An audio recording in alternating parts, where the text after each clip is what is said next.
2, 3. Welcome to the Rap Report with your host, Andrew Rappaport, where we provide biblical.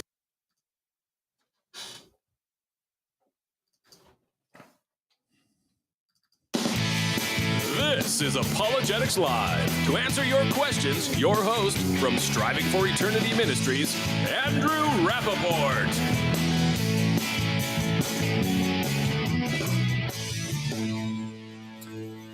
We are live, Apologetics Live, here to answer your most challenging questions you have about God and the Bible. We are part of Striving for Eternity, and we are here most Thursday nights. I can't say every Thursday night because we just skipped 2, and we're going to skip 2 more, but we'll get to that. But we're here to answer challenging questions you have. If you have a question about God and the Bible, just go to apologeticslive.com, scroll down to the duck icon, and there click on that, and you will just have to give permission for your browser to use your camera, but more importantly, your microphone, so that we can hear your question. We prefer those questions that come in. Many people do comment through YouTube and different platforms so that we won't be able to read their comments, or as we have tonight, someone emailed in a comment. And so we always accept those and try to get to those as well. But we do like when people are on stage or with us here. So with that, this is a ministry of Striving for Eternity. And I know that we were gone for 2 weeks while I was moving to the communist country of New Jersey. And that is where I now am. You can't tell from if you were watching from last episode because, well, it's the same plain background behind me. No room for books and things like that. Maybe I'll get a green screen and use that. Then I can make it look like I'm somewhere cool, but that's not tonight. So tonight, the topic that we want to cover is one that, well, it is something that a lot of folks deal with. Should Christians use preferred pronouns? This is it's a big debate with many. Some had it kind of fired up again because Alistair Begg spoke at John MacArthur's memorial service. My understanding is that was by John MacArthur's choice. And so a lot of people brought up the question of, well, Alistair Begg made this comment about going to having someone go to a homosexual wedding of a grandchild and whether that was right advice or not. And so that sparked up, again, some discussions with transgenderism, with pronoun usage, things like that. And so with that, I figured it'd be good. I don't think we actually covered the topic of pronouns. And so I am running solo here tonight, so my co-hosts are not here, so it makes it a little bit harder because that means I got to keep up with all the chats and everything else while speaking. So that is what I'm going to try to do. So, as we look at this topic, there is some discussion to be had with the fact that there's 2 different sides of this issue. Okay, some are going to argue, well, using the pronouns that someone prefers, that's just showing kindness and respect. As Christians, shouldn't we love one another? Shouldn't we love our neighbor? Shouldn't we be willing to go the extra mile for them? However, on the other side of the argument is the issue that, well, is it affirming a lie? Is it affirming something that's not true? That by knowing someone is one gender and calling them another gender because they want to, does that compromise the truth in some way? And so how should Christians balance between compassion for people while having a conviction for God's created order? That's what we hope to tackle tonight. Now, when it comes between those 2 that I last said, what becomes more important to you? And this is a very important thing. Is God's having a conviction for what God has ordained more important for respect and love for other human beings? Or should we seek to love others so that we have opportunities to share the gospel with them? Does that become a greater cause for us over the clear teachings of Scripture? I think those of you who are regular in this audience, you already know where I'm going to lean, I think.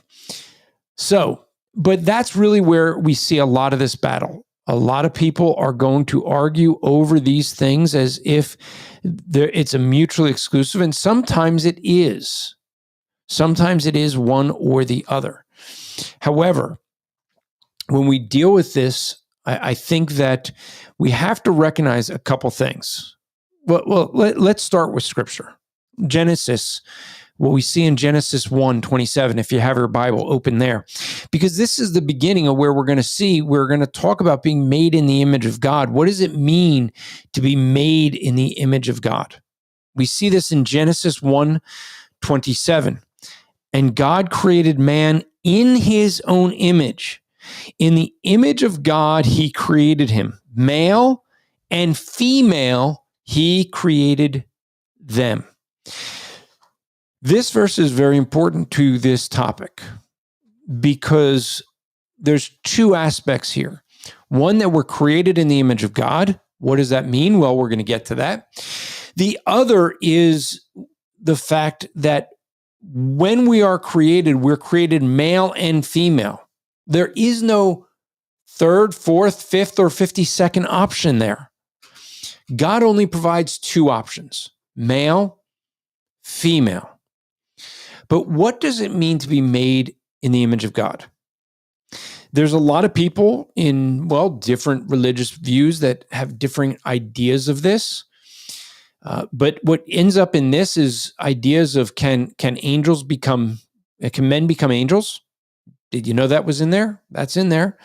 Are we as human beings, are we just animals? Well, that's in there. And the reason I say it's in there is because when it says that we're created in the image of God, it has the idea that there are certain attributes that God has, that he has given to human beings, that are not attributes that, animals have or angels have.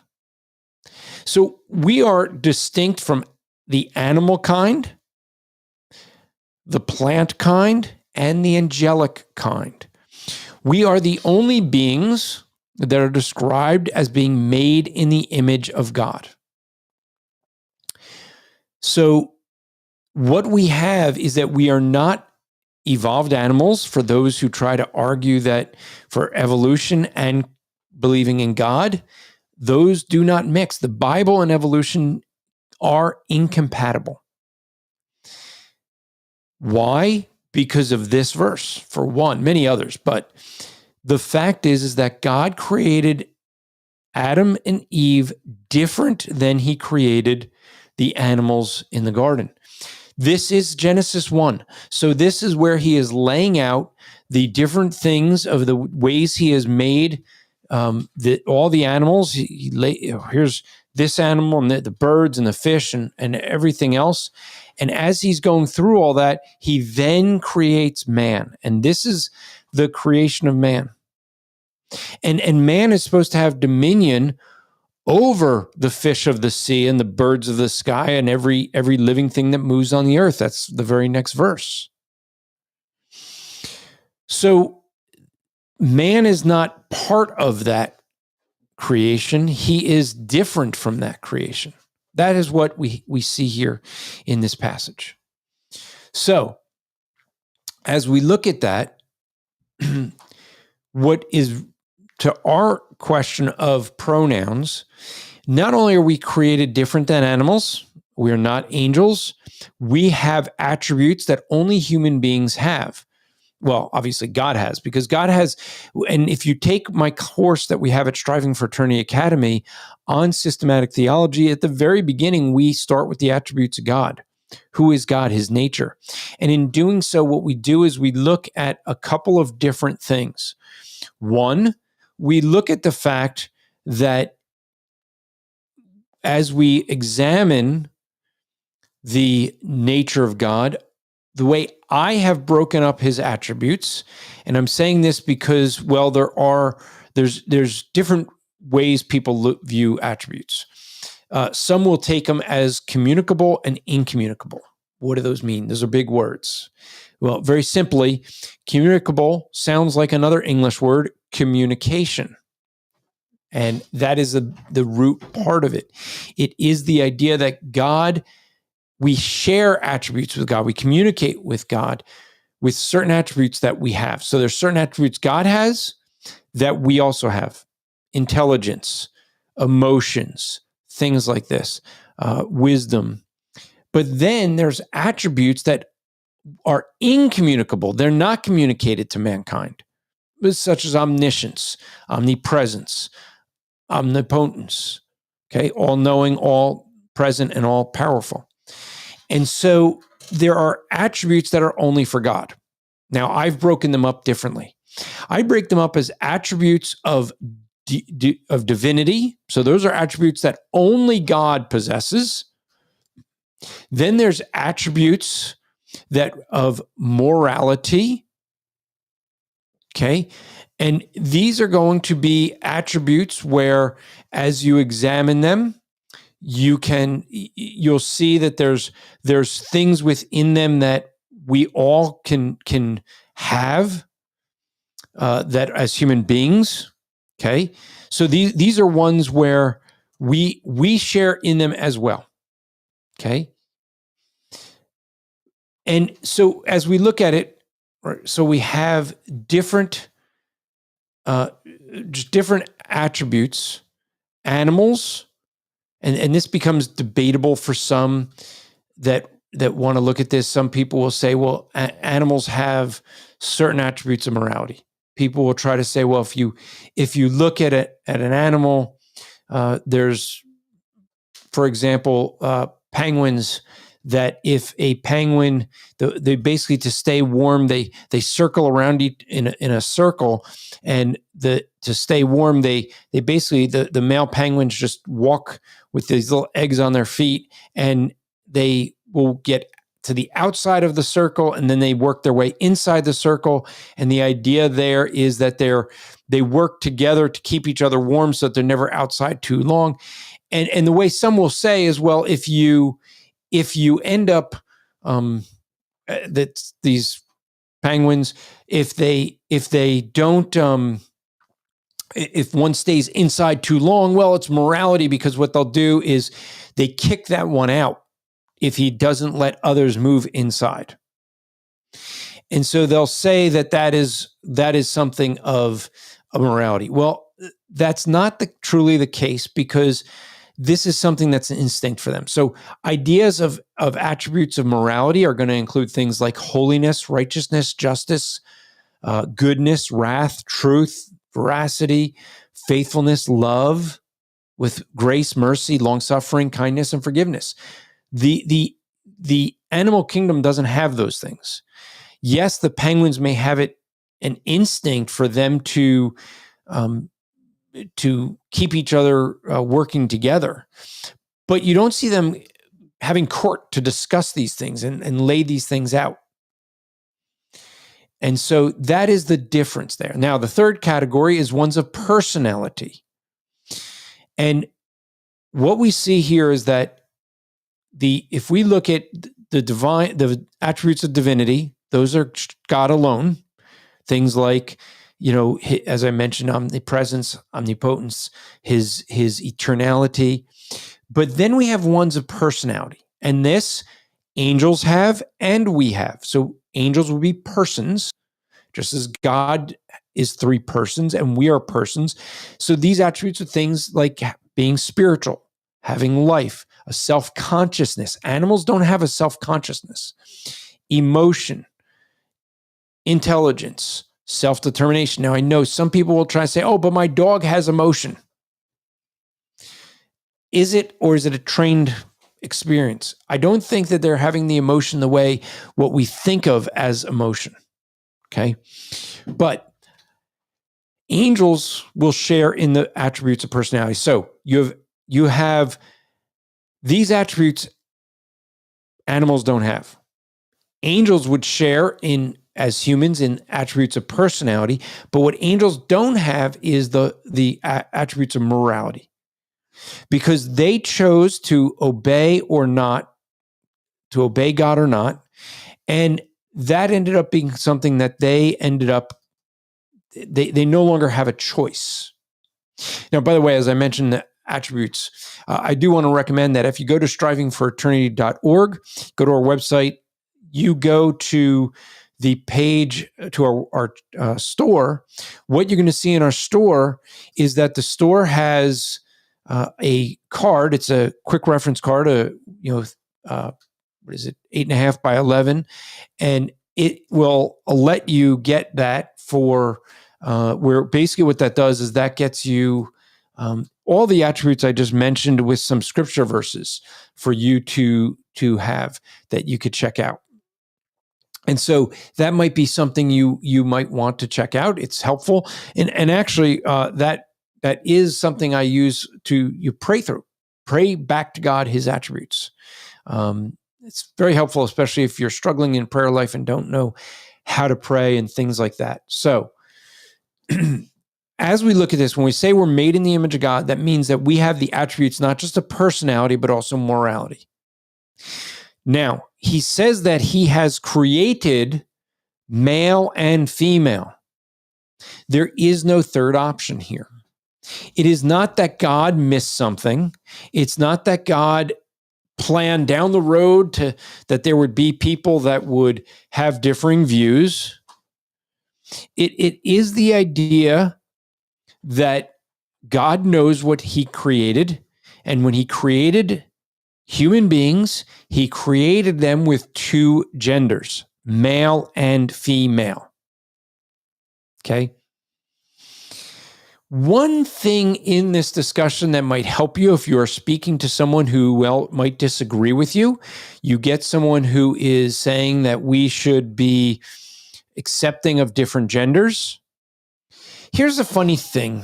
Now, some may, especially if you listen to my Rap Report podcast, you may remember what years ago, I used to, when this transgender stuff started, I was listening to 4 of the more popular transgender podcasts so I could learn their arguments, see what they were saying, what were they trying to claim. And here was the interesting thing. One of the podcasts was all about this guy as he's transitioning to a woman. And I found this universally true with each of them. Whenever they claim they're doing a transition, they claim that gender is fluid, that you could be multiple genders. You could be, as there was a case where a person wanted to say they were a female in the morning and a male in the afternoon, and all the coworkers are supposed to understand that. And they're supposed to respect the pronouns of this person when that person is fluid and can change at any moment. But the reality is, what you end up seeing is every biological male that says they're transitioning to a female, and every biological female that says they're transitioning to a male, one of the things that you always notice is that they never stay the way they are. In other words, as I said with that podcast, the gentleman who was saying he was transitioning to a woman and the podcast was all about his transition, what did he start doing? He started talking about what it's like to wear pantyhose for the first time. And he didn't have girlfriends to show him how to put them on, so he ripped them. Or how to put makeup on. And he didn't grow up with other girlfriends to show him how to put makeup on. And so it was harder for him. Well, the question is, why is he wearing pantyhose? Why is he putting makeup on? Because he knows there's only 2 genders. That's why. He knows that he is trying to be the stereotypical female, wearing makeup, wearing pantyhose, and doing things that girls do. It is what shows you that they know there's only 2 genders, because they are always doing what the stereotypical thing is of the other gender. So when they tell you they're transitioning and they're not staying as they are, they say that this is the way God created them, this is the way they are, and we should accept them for who they are, but they don't accept themselves for who they are. So the first question when it comes to pronoun usage is, if they're not going to accept who they are, if they want to act like a gender they are not, if they're going to say that gender is something that's fluid, and yet they have chosen to act like the stereotypical opposite gender, then they don't believe that gender is fluid. Because if they believe gender is fluid, they wouldn't change at all. The guy wouldn't try to wear pantyhose. He would just say he's a girl. That's it. Done. But he doesn't do that. Why?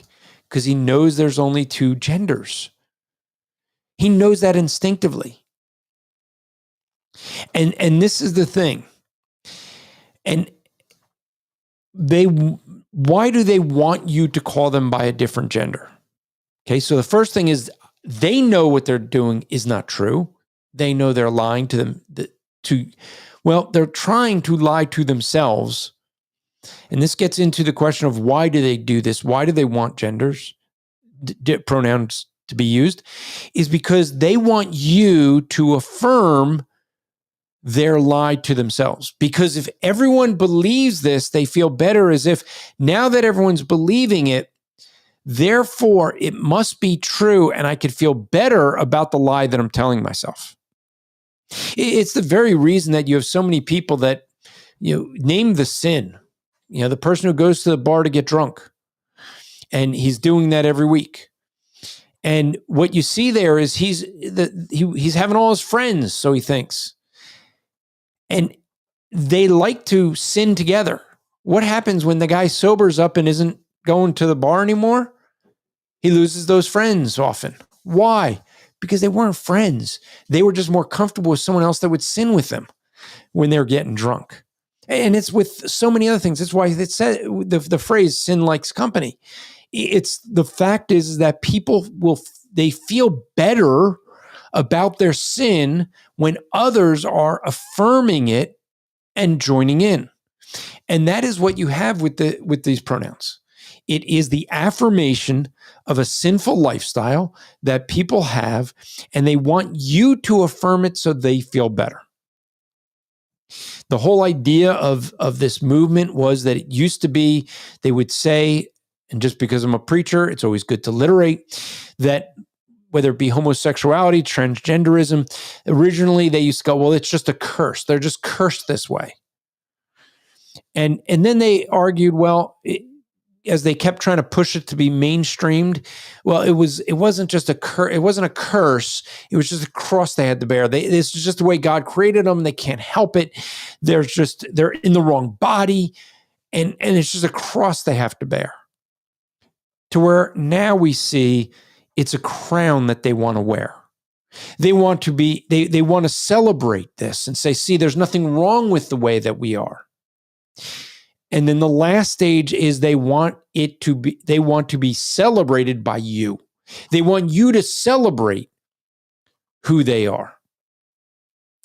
And this is the thing that you end up seeing with groups like this. They want you to affirm their sinfulness, their sinful lifestyle, so they could feel better about what they are doing. All along knowing, they know this, that they are lying to themselves. So by using the pronoun, does that affirm the lie?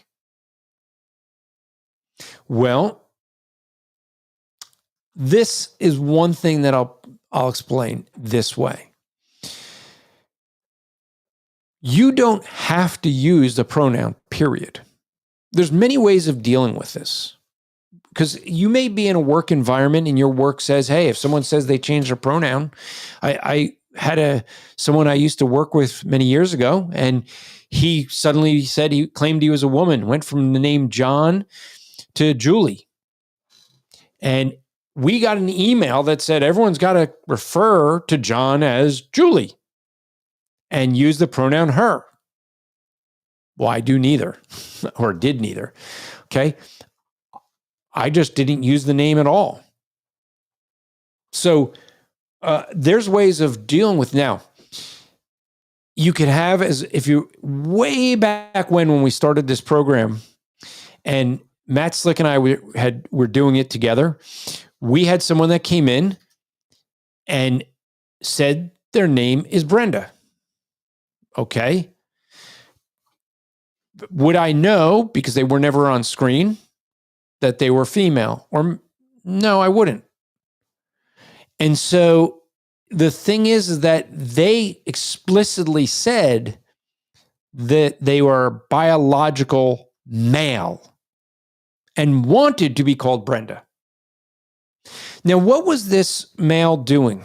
What he wanted to do is he wanted to have me affirm his lying to himself. He wanted to force me to use the pronoun that he wanted. And so what I ended up doing was just referring to him as the guy that calls himself Brenda. I wasn't going to call him Brenda. Every week that he would come in, and he would be, my name is Brenda. I said, that's nice. You're the guy, you're the biological male that wants to be called Brenda. That is true. There's nothing I'm saying that's not true. He had to admit that there was nothing incorrect about what I said. He was a biological male and he wanted to be called Brenda. But I was not going to call him Brenda. When I was in New York, and in New York City, I used to do open air preaching there. And in New York City, at that time, they said that if you misgender someone, you could be fined $250,000. Wow. $250,000 for calling he a she or she a he. And it's really hard when people say that they're fluid and they could just change any moment, because they could just call the police and say, hey, he misgendered me. Now, how do you deal with that? I'm in public. There's people purposely trying to get me to say something that they're going to use against me. So how could I deal with it? Well, very simply, I use their lunacy against them. That's how I choose to do it. So when I was on the street in New York, and I had, just picture, probably, I'm guessing 6'4". I'm just noticing this. Atomic Apologetics. John says Brenda is still online, or still around online. Really? I didn't know that. John, if you see him still around, you should tell him to join in on Thursday nights, and let's have him come back in and have some more discussions. Maybe send him this one. That should make for some fun discussion. So I'm in New York City. I have someone, there's a police officer there, and I have a guy, I'm guessing 6'3", 6'4", heavy set, thick beard, polka dot dress, heavy makeup, really, really heavy. And that's one of the things with the people that claim to be transgender. They always overdo it. The guys always wear way more makeup than any woman ever wears. And purposely wears things to like show that they're wearing a dress and things like that. And so what you see is this guy was trying to get me to refer to him as a her. Well, I like to have fun with things. You in the audience, regular audience, you know that. And so what do? I said, sir, would you want me to accept your pronoun of a she? And he said, yes. I said, okay. Will you accept my pronoun? And he said, of course. I said, fine. My pronoun is Your Majesty, and you have to bow when you say it. And he's like, I'm not doing that. I said, well, okay. If you're not going to respect my pronoun, I'm not going to respect yours. And I continued to call him he. So that is one tactical way you could deal with this issue. And I actually have in my phone, my nickname in my phone for years was Your Majesty. So if I asked my phone, who am I? it would say, well, you are Andrew, but because we're friends, I can call you Your Majesty. Now that the phones have a separate field for pronoun, I had that in there, which is really kind of funny because when you share your contact information, they purposely want to put the pronoun so that people know what your pronoun is. And my pronoun is Your Majesty. And I do write that in when I go, where was it? I went to a doctor's office and they wanted to know your pronoun. So I wrote Your Majesty. That's my pronoun. I actually went somewhere where, they had your pronoun that they would put on when they, call your order up. It was like a Starbucks or whatever. Well, they said, Andrew, Your Majesty. So it was fun. But I've said for a long time, that's my pronoun. I've just chose it. And people say, that's ridiculous. That's not a pronoun. If you can make up your pronoun, why can't I make up mine? Just help me understand that. If you get to choose what your pronoun is, why don't I get to choose what my pronoun is? And if you can tell me that I must use your pronoun, why don't I get to tell you must use my pronoun? Now, if you remember, we had James White on the show some years ago, talking with someone that wanted to discuss ancient texts of scripture or ancient texts that he claimed were scripture, I should say. And so they never actually got there. But at the beginning of the show, I just decided, since he was purposely wearing a rainbow bow tie and making fun of Christianity and whatnot, I remember he purposely was doing that to be anti-Christian and to show how Christians are bigots and all these things. And so I just figured, okay, I knew because he was on the week before and he had expressed that. So when he came on, I just said, hey, throughout the program, will you refer to me as my pronoun? He said, sure. Now he claims to be an atheist. So I said, okay, for you, my pronoun is God exists and he has spoken. To which he never once used that pronoun the whole show. Right? Why do they get to choose what pronouns they should be and we don't? In other words, we can show the idiocy of their arguments by using their arguments against them. And so that is something you could do. Is it always going to work? Is it always going to be something that you could do? Andrew from Australia says, I'm Your Majesty and you must worship me. I would never say that they must worship me. That's the one thing. But at work, is this something that is doable?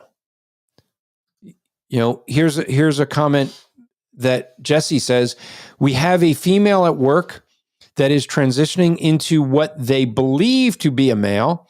She wants to be called Matt, but I won't call her Matt either.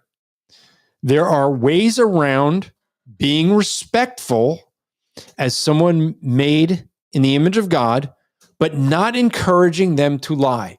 And this is what I've been trying to say. And so Jesse summarized it very well.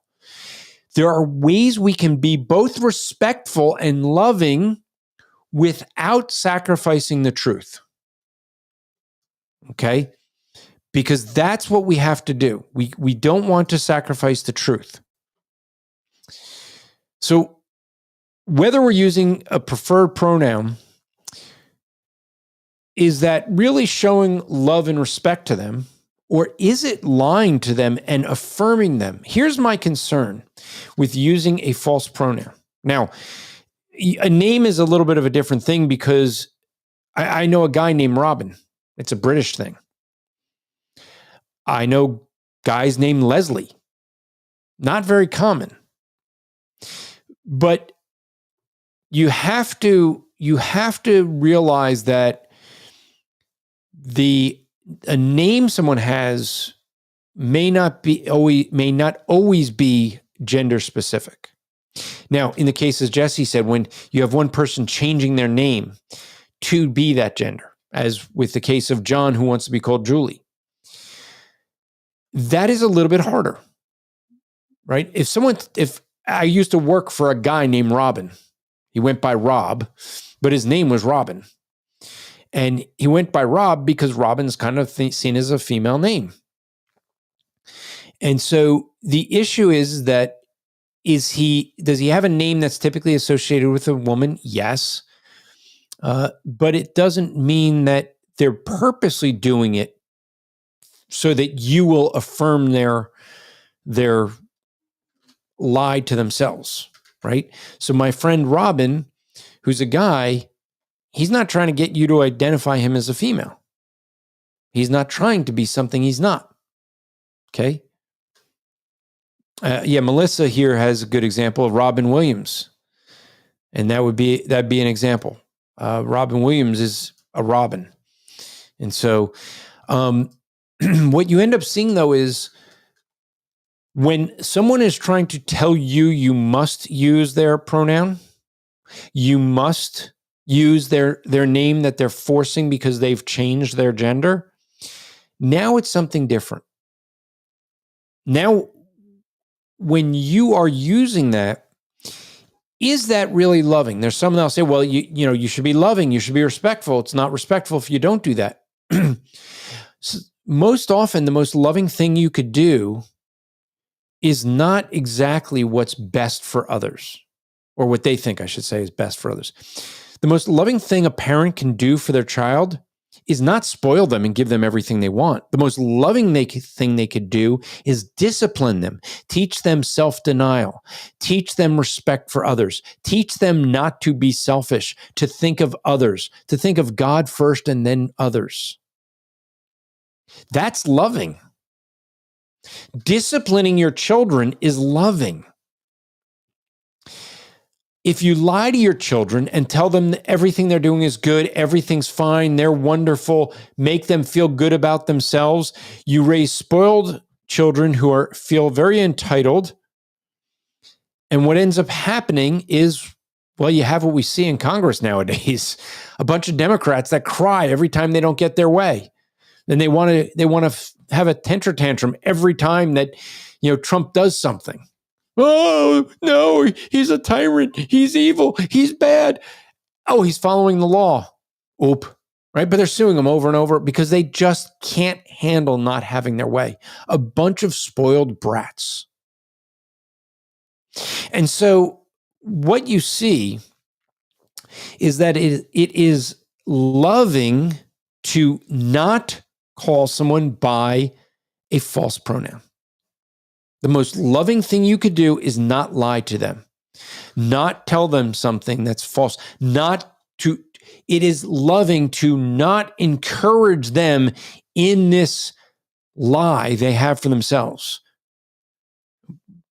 Culture wants to call it mental illness. It's called sin. But they want to lie to themselves and they want you to affirm it so they feel better about the lie. And so it's not loving to do that. Just like it's not loving to know that someone is going to hell and not share the gospel with them or water down the gospel so that you could feel better because then they like you more. A quote I'm well known for is the fact that we do not water down the gospel because we care about people's souls. People that water down the gospel do so because they want to be liked. And quite frankly, we have to get over ourselves. So the thing here that we see is that if we are going to be loving, then what we're going to do is we are going to tell them the truth. Here's what it says in Ephesians 4:25. Therefore, laying aside falsehood, speak truth, each one of you with his neighbor, for we are members of one another. Now, when it says, therefore, laying aside falsehood, the word falsehood here is a definitive article. So it means laying aside the falsehood.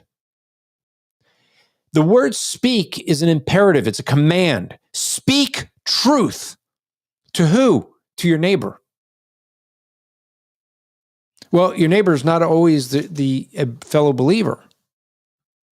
So it's not speak truth to those that you get along with. You speak truth to everybody. So we have to lay aside falsehood, and we need to speak truth even to that person that is demanding that you respect their pronouns and saying that if you're Christlike, you're going to love them and you're going to affirm them. And they're going to say this when at your workplace, in your family, in your schools, wherever it may be, they're going to challenge you.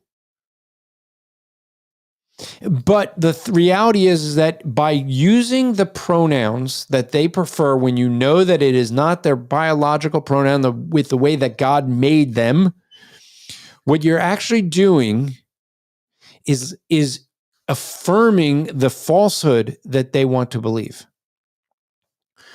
And I would say it's an opportunity for us, instead of affirming their sin, is to take it as an opportunity to witness to them.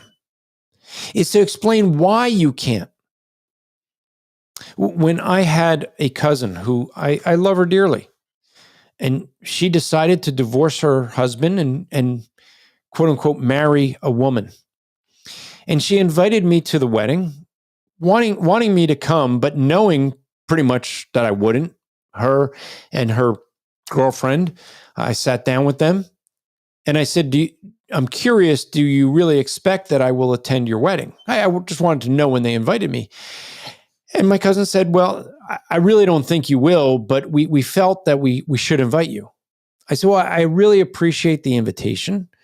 It's very kind of you to, knowing where we are going to differ in these areas, to invite me. However, I wouldn't be able to attend, and I'd like to share with you why.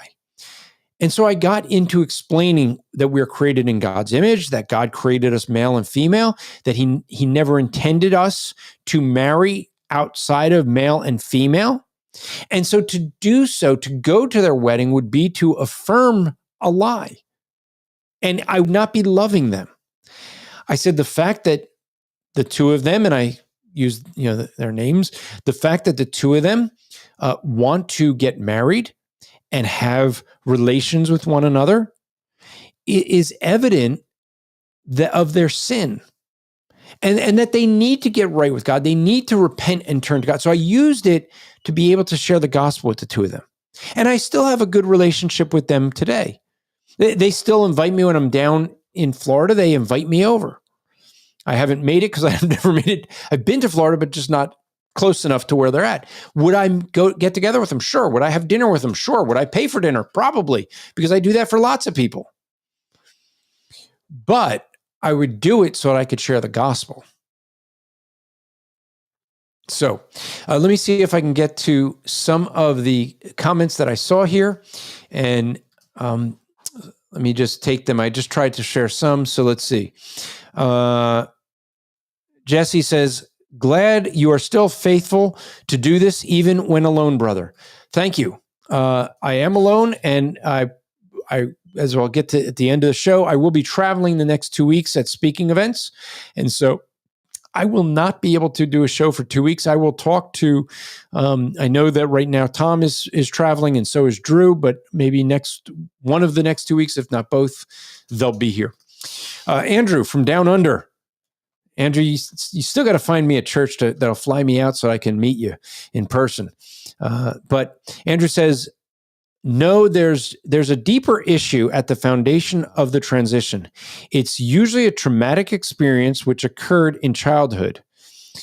And so let me get to that.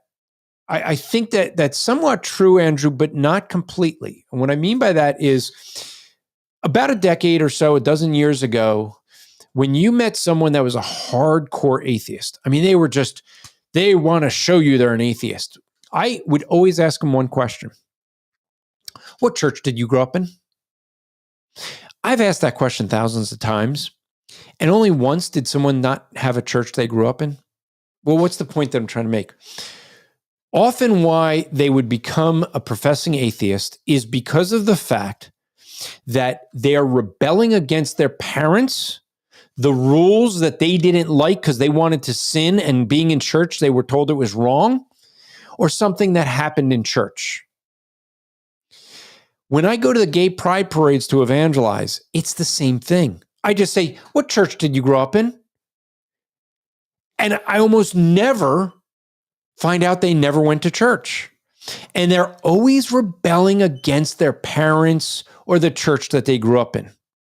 A lot of times if they grew up in some fundamentalist church, some really rigid church, and it had lots of rules and they didn't like that. Okay? But they're not really, it's not always because something traumatic happened to them. Sometimes it's just that they wanted to sin and they knew being in the church prevented them from doing their sin. And so the way they're going to hurt their parents or hurt, someone is to live this lifestyle. They're not hurting their parents nearly as much as they're hurting themselves. They just can't see it. Okay. Jesse says, I refuse to use their pronouns, but I wouldn't be outright disrespectful in calling them by their true gender. Now, this is the thing here. There's a tactful way to do this. We can speak to them without, even when they're, like when Brenda was shoving it in my face, I was going to put it back in his, but I'm not being disrespectful to him. Okay. I was always being respectful, and I got him to admit that, yeah, you're right there. What you're saying is true. And so the thing that we see is that there is a way to do it. I mean, there's a lot of times I just don't use a pronoun. I don't need to. There's ways to speaking with someone where you don't need to use their name. You could just talk to them, right? And so there's ways that you could tactfully avoid it. This is helpful when you're in a work situation, okay? And so, and I know we got someone backstage. Before I get to her, I want to transition, sorry, pun intended, to an email. It's sort of on topic. Some of you remember when we had a discussion, let's even call it, shall we, a debate. At least that's what he wants to say. And I'm going to get to that in a moment. But we had someone in that wanted to talk about affirming Christianity, someone that claimed to be a Christian, that a Christian, and argued that Christianity affirms people to love people of the same gender, as long as they're not acting on it. They can live together, they could be married, they just can't have sex. That's what he was trying to argue. That where the Bible speaks condemningly about homosexuality, it is only because, in his opinion, that, and that's really what it is, it's his opinion, but he'll claim it's biblical, that the reason that Scripture speaks negatively about homosexuality is because it's abusive sexuality. Now, if you remember when he came on, his name is Anthony. It's, someone that I know personally. He used to attend the youth group when I was pastor. I know his family. And so he came in, and he still has not gotten over it. Even though I swear I wouldn't read any of his emails, I forgot, and I read this email because it's been a while. So success, you gave it a long enough time, and I forgot until I looked back at other emails and realized, oh, yeah, right. I wasn't going to read any of your emails. Because my last comment was to show that, he has to respond back, and so he is. But I think this is kind of interesting. So, if you remember when he was on, what did we talk about? He wanted to say that he could be with another man, and it's not sinful. And I asked him, does he lust that man? And he had to admit he did. Okay. And I pointed out that Jesus said lusting is adultery of the heart. Doesn't matter if you lust for the same sex or opposite sex, it's still a sin. And it blew his mind because he was all ready for these different arguments, but he wasn't ready for the root issue. You see, at the heart of the issue of homosexuality, of adultery, is lust. And so Sister Tara here is asking the question, did he really read the Bible? Did he read it? Yes. Did he believe it? No, because he wants to reinterpret it. So he obviously doesn't. So here's the email he just sent literally tonight, 5 minutes before the program started. So I figured I'd just answer it here. Sincere question is what he titles this. He says, I have a sincere question. What does the journey out of homosexuality look like? If I'm doing something that is worthy of death, Romans 1, there should be more to getting out of it than just repenting or changing my mind. Also, can you please help me harmonize 1 Corinthians 6 with Romans 1? They do contradict if one says where some of you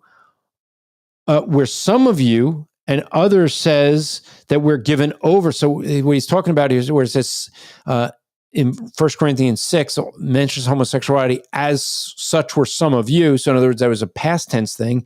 And then in Romans 1 where it says they're given over to their debased mind. So he says there's a contradictions. Let me continue. He says, I emailed you again because an adopted family member sent me a video from Robert Gorgon. I don't know who that is. It says, and nothing was said in it about turning around from a homosexual relationship. It made me think of our encounter. Also, homosexuality for me is not just lust, desire, or sex or any of that. The same relationship of self-sacrifice that you want to have with your spouse is what I want to have with mine. The idea of having it with the opposite gender partner terrifies me, among other things. Lastly, please accept the debate offer for real this time. Yes, you did. You called me a coward, and you on your own website, you called it a debate the first time, which you did lie about in your reply video. And then you said that it was essentially okay for you to lie about it because my position is based on a lie. So I have no reason to point out your dishonesty. That just does not seem like the best way for a human to be treated. But you can at least please answer the question of how you turn around and what it looks like. And please don't say Christian counseling. I've been through that 3+ years of that. Okay, so let's deal with these things. So his first question, what does the journey out of homosexuality look like? It looks like repenting. That's what it looks like, folks. It looks like turning from sin to Christ. Notice I didn't say sins, okay? It is turning from that prideful, self-centeredness where you think that you're God and God should bow down to you, that you should dictate the way things should be, that God should accept you on your terms. That's what it looks like. You turn from that. So it means, what are you going to turn from? Well, you're going to turn from thinking homosexuality is acceptable in God's sight. You're going to turn from thinking that you can lust after people and it's okay. You're going to turn from the view where you can argue that these things you're doing are okay. You're going to see all of them as wicked sinfulness. That's what it looks like.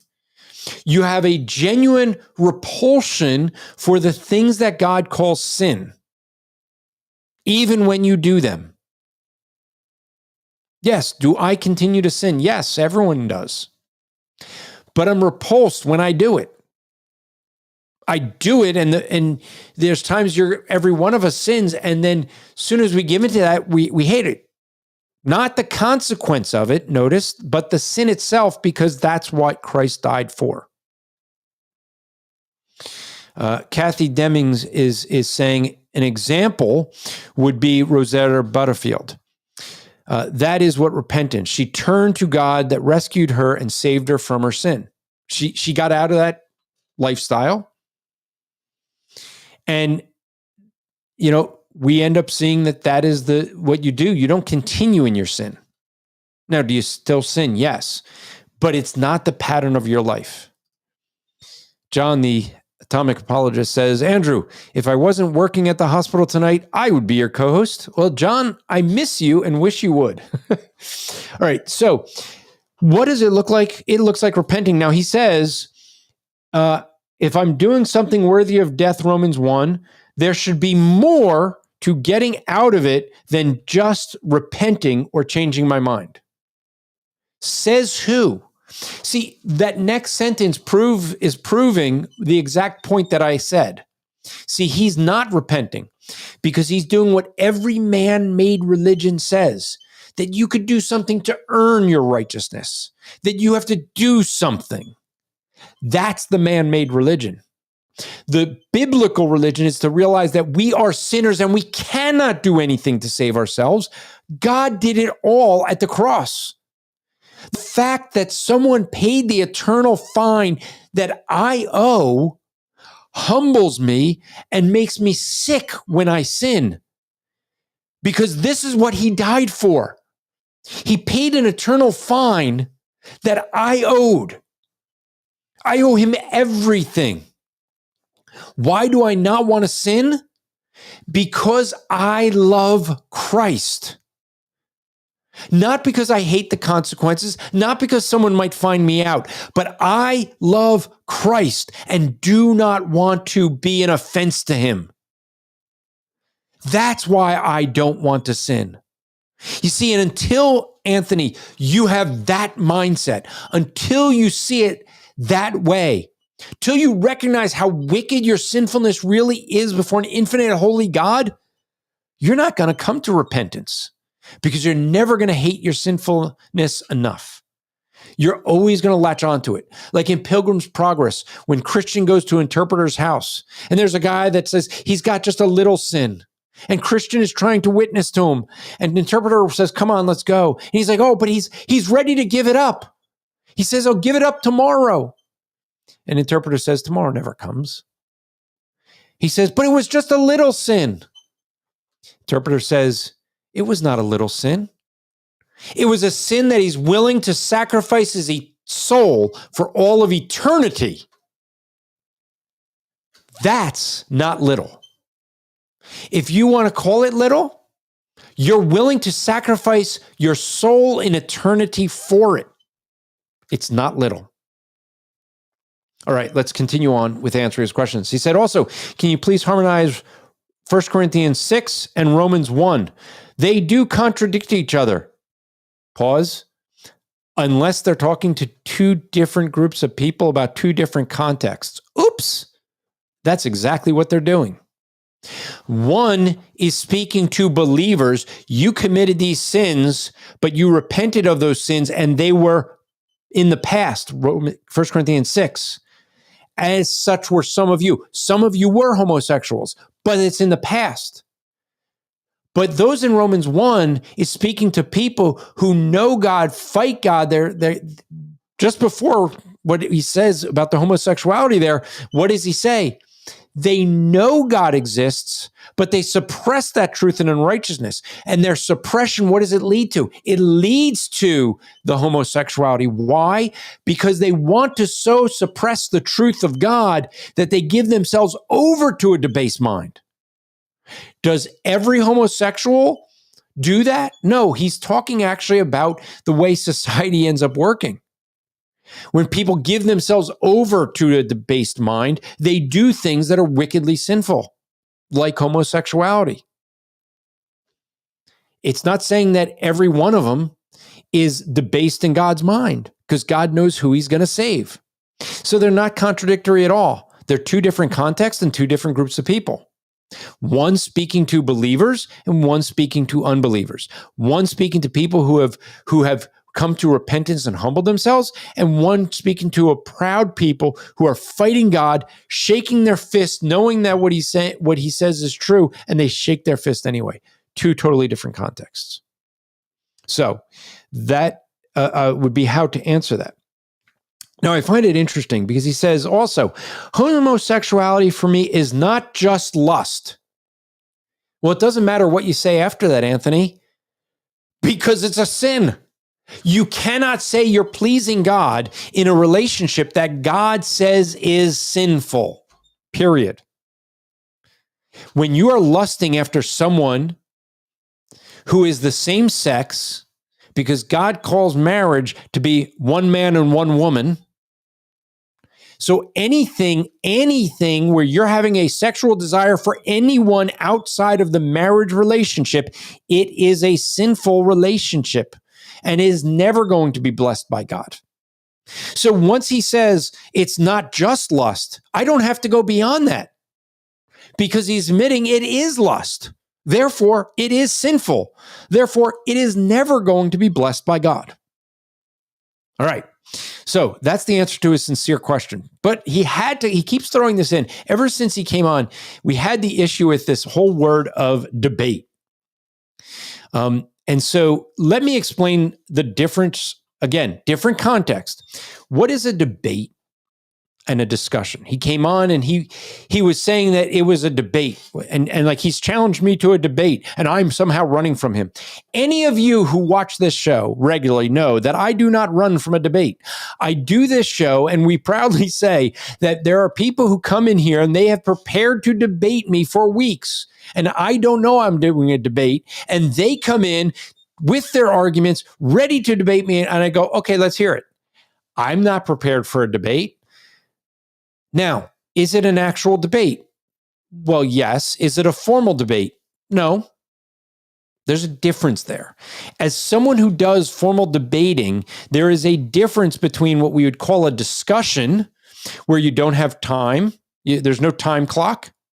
There's no, here's how a rigid format of opening comments, opening statements, followed by rebuttal, followed by cross-examination, followed by closing statements and a Q&A.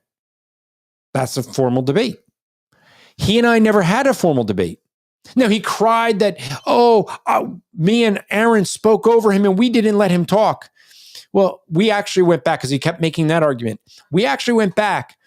He spoke twice as much in the first hour as Aaron and I combined. We let him make his arguments. In the second half, he spoke equal time to Aaron and I. He spoke more than us. But he goes, you wouldn't let me speak. You guys spoke over me. No, we didn't. The time clock tells it. Sorry. You could go check that. That is not a subjective thing. That's an objective thing. You can go time it. Okay? And so I invited him in to have a discussion. Can you debate having a discussion? Yes. Is it a formal debate? No. So when I say having a formal debate, there's time clocks. He doesn't get to speak more than me. He has to actually answer questions, not sit there and ignore them like he did in the discussion, where he wanted to brush off the whole issue of lusting because it didn't fit his paradigm, because that broke everything that he was saying, because it doesn't matter what he says. Homosexuality is always a sin because it's lusting for someone who is not that's outside of a biblical marriage. Period. End of discussion. Full stop. Mic drop. There is nothing more he could say. So he wanted to avoid it. You can do that in a discussion. In a debate, you're going to get called out on that because you have a cross-examination period. So he keeps going back to that because he doesn't understand the difference between a formal debate or a debate you have during a discussion. You can debate topics. You can have disagreeing views. One makes an argument, another makes an argument. That is a debate. It's not a formal debate. Now, he says, I'm the one running from the debate. He's challenging me. Anthony, I'm right here. apologeticslive.com. Any Thursday night that we're on, you can come in and we can have the discussion. You want to have a formal debate? Now we need to have a moderator that's watching a clock, and we have a specific topic we're going to debate. You can't free fall it. You can't just say, well, I want to discuss this over here. No, we have a specific topic. That's what a formal debate is. So did I accept a formal debate with you? Well, I said, I'll do it. We just got to come up with the topic. Did we have a debate? No, we didn't. Not a formal debate. Did we debate while we were having a discussion? Yes, we did. So again, I get the point that when you have the leftists like this, the Marxists, they have to have a lack of integrity with language, because it's the only way they can make their points. They have to have this argument of saying, well, we got to redefine words, because the reality is that their arguments don't work if they don't redefine language. So, in conclusion with this, look, if Anthony wants to come in, we can have the discussion again. If he wants to have a formal debate, he can email me. We can come up with a topic, get a moderator, have the debate. I don't think it's going to go well with him, because the topic we'll choose is going to be one he can't handle the core argument against homosexuality. It's incompatible with Scripture. Okay? And he's trying desperately to get around the lust issue, and he can't. He can't. He admitted he lusts after guys. Done. It's debate is over at that point, because his argument fails at its root issue. So that is just some of the things. Now, when it comes to the transgender pronoun issue, I want to encourage us to be respectful, but not to lie. We should not affirm sinful behavior. And so, so Fatima is saying, Andrew, maybe get Rosetta Butterfield to come on the show on this topic. That actually would be good. I do know someone that knows her personally, so maybe I will reach out and see if we can make that happen. Fatima, if that doesn't happen after like a couple weeks, a month or so, get on me and make sure that I don't forget. And so, one of the things, though, when it comes to the pronoun issue, is I do not think that you should, when someone is demanding you use their pronoun, to use it. Now, one question that came up to me here privately, the person must not have wanted it to be on the show, so I won't give the name. What happens if you use someone's pronoun not realizing that they're biological male, and you just don't know, and you know them as a female? That's a good question. And I think in that case, if you're ignorant of it, you're introduced to the person as a female, not knowing they're biological male. I don't think it's a sin to call them by the wrong pronoun until you know that they're biologically the other pronoun. In other words, if you do it out of ignorance, I don't think that's a sin. I don't think you're wrong in doing so. It's when you know that they're biologically different than the pronoun they want to use, that's when I think it's an issue of affirming it. All right, question here from John. He says, I'm still wondering if Adam Curry is coming on the show. John, you can ask him. I gave him the link to join, to set up a time with me to record, and I haven't heard from him. So I know you tried setting that up. Maybe you could reach out to that email and say, hey, you can do it. I don't want to, I'm never one that wants to like press guests and try to strong arm them or force them. But if he does, that'll be on my Rap Report podcast that will do that. All right. Let me just let you know that if you guys want to get yourself a good night of sleep, want to encourage you guys to get yourself a My Pillow. My Pillow is, they're made here in the United States, but they are wonderful pillows. I love my pillow. It is something that I use every night. I travel with it. It's a great thing for my sleep. And so if you want to get a good night's sleep, you want to get their towel. Their towels are great. Their bath towels are like getting good absorbent towels are usually very heavy. These are not super heavy. They're medium weight as far as towels go, but more absorbent than any towel that I've used. So I love the My Pillow towels. I have their hand towels. I have their bath towels. We have their dishcloths. I have their mattress topper, which I absolutely love. So they have a bunch of great products. And if you use the promo code SFE, not only do you get yourself a great discount, but you also let them know you heard about them here from us, and that keeps them supporting us, which is important because we just had a sponsor who had dropped because they're just moving around their support to different podcasts. Now, as some of you know, I have been in the process of moving, and there's one thing that I have been really lacking. As I moved, I had to pack something up and, had to then, go and, be without it. And that is, my cold plunge.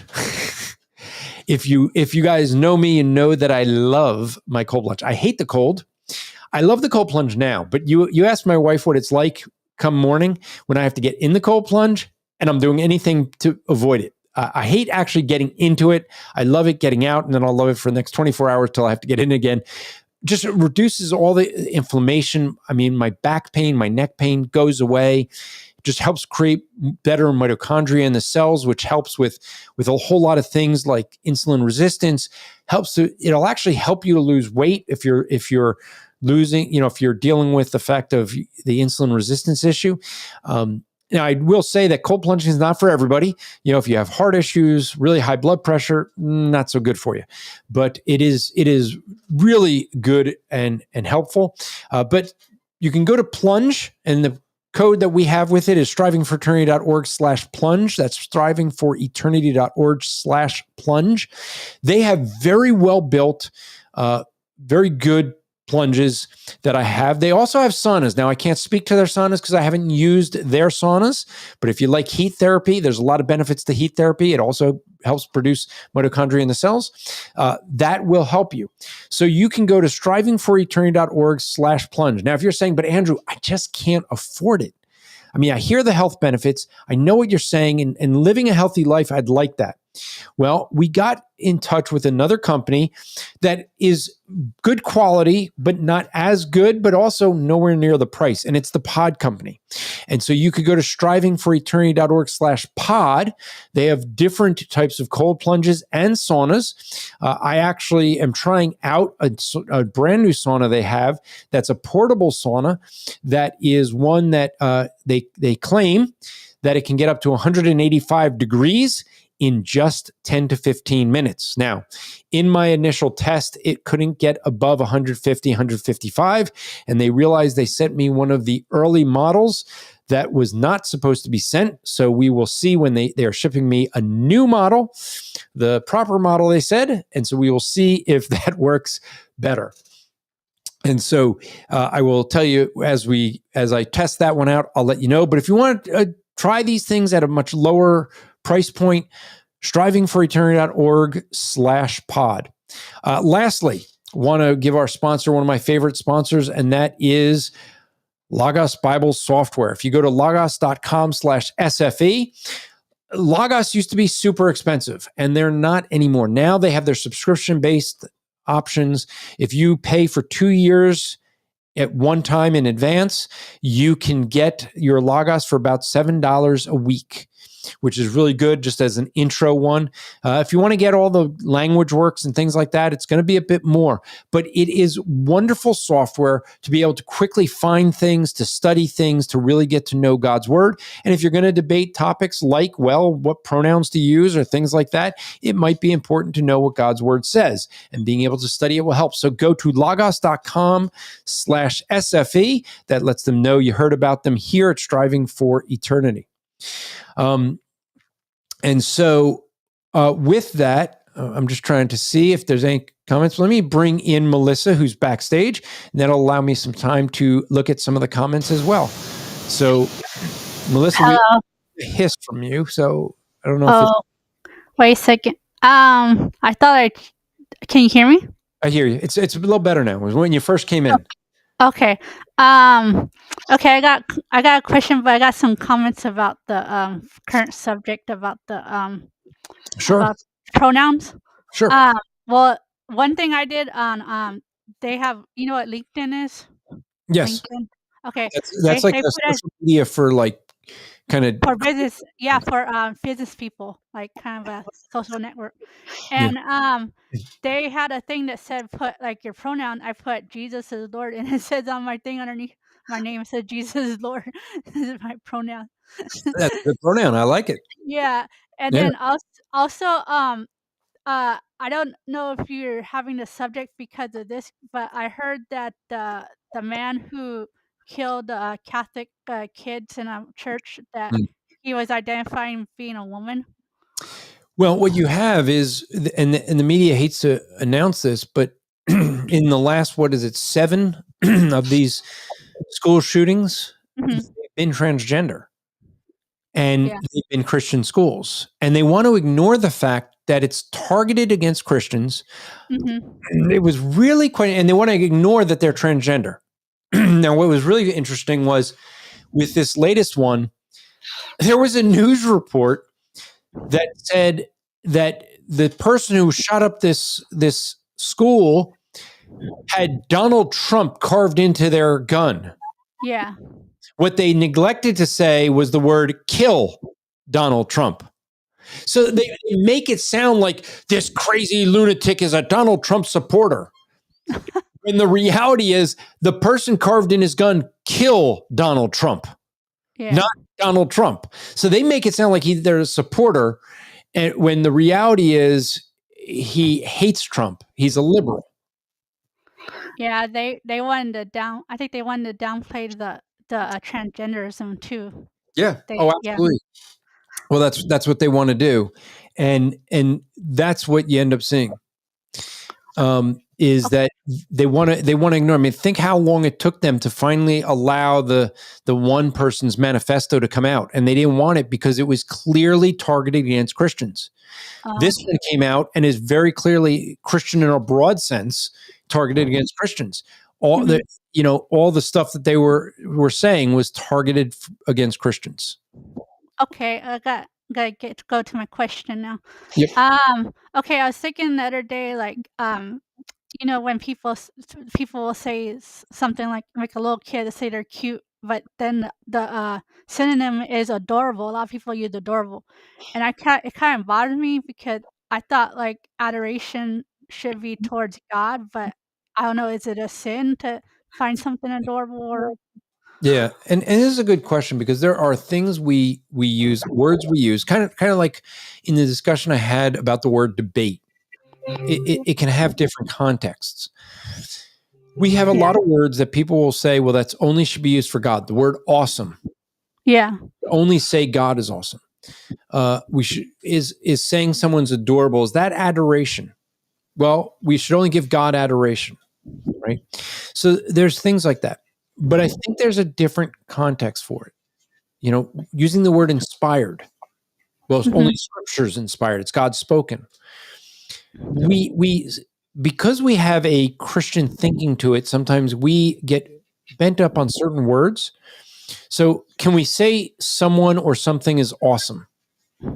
Yeah, we can. Do we mean awesome in the same way that we have awe for God because he is infinitely holy, infinitely just, infinitely everything, right? It's totally different. So when we use that word, we recognize that it is in a different context. When we say we're proud of our children, well, pride's a bad thing. It's sin. But it's a different type of pride. Yeah. I'm very, as I look at my daughter raising her children, I have a great amount of pride watching how she is as a mother. I think that she's doing a far better job raising her children than my wife and I did raising ours. And that's one of the things that you end up seeing. If I believe I remember someone in a parenting book said, you know how good a parent you are when you see how your children or grandchildren are raised, because the idea is that when you raise your children, like if you've changed from a bad parenting model to a better, well, your children will be even better, right? And so I can look at that and be proud of what she's doing. I could look at my son and he's an entrepreneur and has his business, and I could be proud of the work he's doing. Right? He's a hard worker. I can be proud of that. That doesn't have to be a sinful thing. I can say that someone's adorable, but I'm not giving adoration to them the way I would God. I'm not worshiping them. Mm-hmm. And I think that when we look at this, we have to recognize how are the people using the word. Now, if someone is using the word in a way that, like, in adoration that should be for God, then it's a problem. Let me, before I was a Christian, one of the very sinful things, I hate the thought that I did this, but I did it out of ignorance. But when someone would sneeze and people would say, God bless you, I would actually turn and say, yes, I do. Oh. Or when they sneezed, I would say, I bless you. I mean, that is so blasphemous. And I know that as a Christian, but I was ignorant of that. Right? But as a Christian, I hate the fact that I did that. But now that would be utterly sinful, because what was I doing? Well, I was blaspheming. I mean, I was trying to take adoration that should be to God, because saying God bless you, I understand that most people mean nothing by it. But the idea is that, when you're sneezing, people used to think that your heart stops. So the fact that you're still alive, that's God's blessing. Well, that's speaking of the God of the universe, right? I was trying to claim that I was the God of the universe. That is wickedly sinful, right? But that's different than saying I adore someone's adorable or I adore someone, right? If I say I adore my wife, it doesn't mean that I worship her. It doesn't mean that I give her the adoration I should only give to God. It means that I find a lot of value in her. I'm attracted to her, things like that. Does that help? Yes, that's a very good answer. Thank you. Well, bye, everybody. All right. Thanks for coming in. Let's see. We got a couple more questions that came in, or comments that I did grab. Let's see. Okay. So Fatima says, suicide rates are up for transgenders, and they say it's because they aren't being given all the love and acceptance they need. How do we as Christians answer this? Well, the answer is this is a never-ending shift. Okay, they originally, think back in the 80s, the argument back then was, look, if you just accept us, like if you just let us come out of the closet and accept us for who we are, we would be better. We'd be happy. The suicide rate is up against for homosexuals because we're not having the acceptance. And if you just accept us, the rate would go down. And the acceptance started happening. And what did they do? Well, now they're transgender, and you got to accept them because the suicide rate is up. And now they're transitioning, and they're still not happy. And it's because you're not giving them enough love. You have to affirm them more and more and more, but it never ends. Right? If this was allowed to keep going, next is going to be bestiality.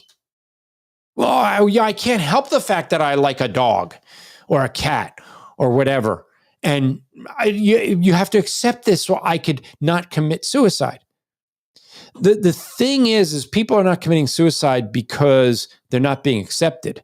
See, the acceptance is, I want to be the center of the universe. I want everyone else to focus on me and give me what I want. I want to be spoiled. I want to be entitled. And that's not reality. What they need is some hard dose of truth that they're going to have to accept. That the world doesn't revolve around them, and they need to accept reality and stop trying to live in a fantasy. Okay? So let's see. Fatima went on to say, indeed, they were given lots of acceptance and policy changes in their favor. That's when the suicide rates actually shot up. And so the reason it shot up is quite frankly because they thought this would be the solution to everything. And they found out that they still had their problems. Why did they have the problems? Because their problem wasn't the acceptance. The problem was their sin, their guilty conscience. So, something else Fatima said here when we were talking about the saunas, she said, I love sauna. Sometimes it's called a steam room here. You go in and you come out and it feels like you jogged 12 kilometers. Well, the reality is there's a reason for that. If you have trouble with weight loss and you really, like if you're very heavy or you cannot exercise, for example, Justin Peters, who's in a scooter, he can't walk because of cerebral palsy. I encouraged him to get a sauna. Get something where he can go in and sit, because what it ends up doing is getting your heart rate up, and it will work. You sitting in a sauna at 144 degrees for an hour is equivalent to a moderate workout. So yes, you'll feel that way. You also get a bunch of toxins out of your skin and all that. A really good comment though, here by John, Atomic Apologetics. We're talking about sponsors, and I mentioned we dropped a sponsor, and he says, why don't you stick with value for your value and donate to Striving for Eternity? And I should mention, you can do that, folks. If you go to strivingforeternity.org, you can donate directly to us. That is the best thing you could do for us, because the money doesn't come through, it comes directly to us. I get that, if you buy a pillow and a software or a cold plunge or sauna, we do get some money from that. We don't get all the money that you're spending, but you're getting something out of that. I get it. But if you do find value out of what we're doing here, if this episode that you heard tonight was something you really got a lot out of, you could do a couple things that would help us greatly. One, share it with a bunch of people, especially with those that, disagree with the position I hold. So maybe they would hear a different position. But share it with a bunch of friends. You could pray for us. It's not easy to do some of these things and to do the prep and all to have a show like this. But a third, as John mentioned, you could support us. If you get value out of the show, you can go to strivingforeternity.org / support, I think it is. But just go to strivingforeternity.org. There's a support button up at the top, and you can support us. I will tell you, we desperately need it right now. Our supporters have dropped drastically in the last few years, and we are having to a point where we go into churches that can't afford to have speakers. Our monthly donors help us do that, and the reality is that we are not able to just say yes to every church anymore because there's not the money in the bank, and it's just the reality. Now, I'm not asking you to do anything that I don't do. I'm probably one of the, if not the largest supporter, I'm the second largest supporter of the ministry. So I support the ministry myself out of my own funds. It's not that for those who don't know, the ministry is not my source of livelihood. Okay.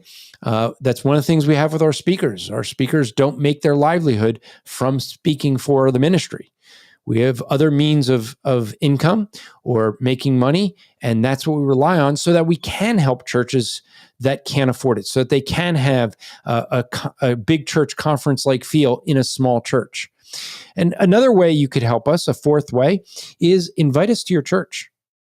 We'll come. We don't care the size. We don't care things like that.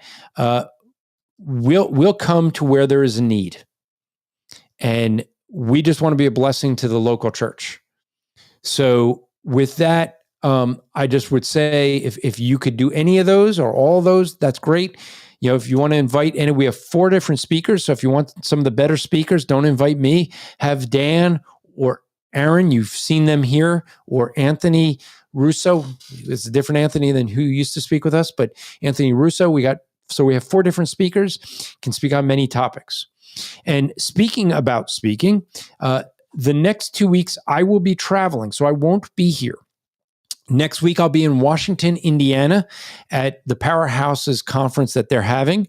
I will be dealing with a topic of God's sovereignty over mankind. That is September 5th and to the 7th. Also, that Sunday, I should say, I'll be on Sunday the 7th, I will be speaking at Heritage Baptist Church.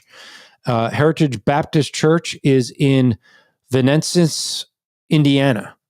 And so the following weekend, I will be at the Roadmap to Revival. That's September 11th to I'll be there actually the 12th to the 14th. Roadmap to Revival is in Tullahoma, Tennessee, Jeffrey Rice's church. James White will be speaking, Keith Foskey, a whole bunch of us. There'll be a great conference. That is in Tennessee. But if you can't make it to Tennessee and you're on the East Coast, Aaron Brewster, one of the speakers I just mentioned, will be at my home church at Oxford Valley Chapel. And if you want to get the details for that, just go to oxfordvalleychapel.org. And Aaron is going to be speaking from the 12th to 14th. He's going to preach on Sunday. And so that's going to be dealing with the topics, basically the big questions in life. What are we doing here? He's gonna talk about our responsibility to God, to the church, to the unbeliever, and the responsibility we have within our family. So because of that, I won't be here the next 2 weeks because I will be traveling. I don't know if Drew or Tom will do a show. If so, just tune in to the website. We'll change the website and have it set up, and you'll know because it'll have a different topic than the one we had tonight, and that's how you'll know. So let me just put, Melissa is saying, she says, Striving Fraternity, there are different funds to give to. Is it best to give to general fund? Yeah, if you want to give to general fund, you can. There's different ways you could designate it. So if you want to designate it specifically for our travel, we had one person who used to donate thousands of dollars, literally every month, just for our travel. And so that was very helpful. That's what allowed us to really get out into so many churches. And when it's designated like that, we have to use it for that. When you give it to general fund, it's for everything. It's used for whatever there's a need, travel, or the putting on of the Christian podcast community, some of the materials we produce, things like that. So any amount helps. We're grateful for all of it. So Kathy says, I'll probably put this as last comment, but we'll see. She says, thank you. Good show, Andrew. I appreciate your teaching. Well, thanks. It is a little bit harder to do this with all the comments and everything that come in. I was thankful that some of you were kind of quieter tonight, which isn't saying much in the comment section. Sometimes you guys are really lively. I encourage you to check the show out live. I know the thousands that listen on the podcast, but it's way better live when you have the comments. We have a great audience. So try to tune in on Thursday nights, 8 to 10 Eastern time. That's New York City time. You can just go to apologeticslive.com. You can watch it right there. That's where the YouTube will be playing. Or you can watch it on X. My X, if you want to follow me on X, it's just at Andrew_SFE. And that's my handle on X. And that'd be fine to do. And so, because you can follow it on X, you can follow it on our YouTube channel if you want to just do that. So let's see. Fatima says, I couldn't donate to SFE because I don't have a credit card or any of the Intel e-wallet apps. You might be able to do bank-to-bank checks, things like that. You could always check with your bank, and there's ways of doing that. And Fatima gives us our closing comment she says, always fun and learning lots from SFE. Thank you. Well, thank you to the audience. I really appreciate it. This show would be really boring just listening to me speak, for 2 hours. But I do hope that you guys are getting value. What we're doing, instead of trying to have guests with topics, I've been trying to go through some different topics that are apologetics in nature to deal with how do we answer these things. I hope that you've enjoyed them. I hope they're valuable to you. And I hope that you'll be sharing these with other people. And with that, let me just say that until next week, remember to strive to make today an eternal day for the glory of God. And we'll see you next time. Bye now.